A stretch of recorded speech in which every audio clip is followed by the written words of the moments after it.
Thank you so much, Mr. Chairman, and apologies if we have to move quickly here due to the time. Thank you to all of our witnesses for coming here today. Mr. Joyner, you are the CEO of CVS Health, correct? Correct. And I actually don't know how many Americans know this, but CVS Health owns Aetna, the health insurance company, correct? Correct. And CVS, which owns Aetna, also owns Oak Street Health medical clinics, correct? Yes, it does. And in addition to that, they own, of course, CVS pharmacies, and CVS Health also owns CVS Caremark, the pharmacy benefit manager, which helps negotiate some of these rebates and prescription prices, correct? That's correct.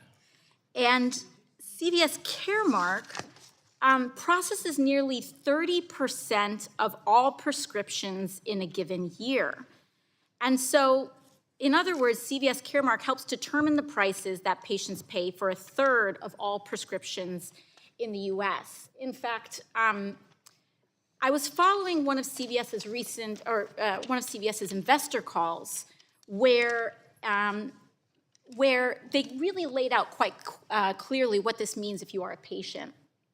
This is what's known as a captive strategy. And CVS, in the investor call, used the example themselves of a patient known as Kate.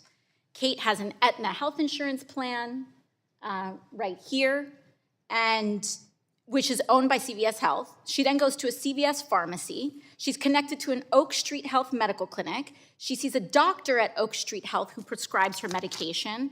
And then she goes to fill that prescription at a CVS pharmacy. So the price Kate pays for that medication is dictated by Aetna, CVS Caremark, and they also own the drug manufacturer Cordavis.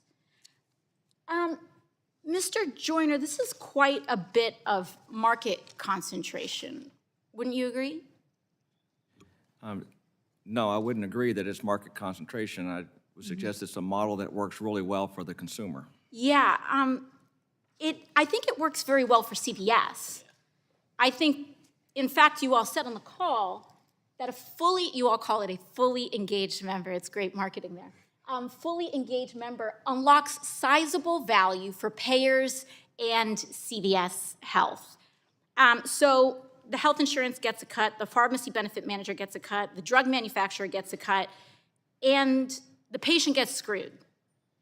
I think the Federal Trade Commission has also found that healthcare conglomerates like CVS Health charge more for medications filled at their pharmacies. We're talking about 1,000% markups on medications for cancer and HIV. And, I think this is actually an interesting point of common ground that I may have with some of our Republican colleagues here in this hearing. Because whether you're a blue-blooded capitalist or a card-carrying democratic socialist, I think corporate monopolies are a problem.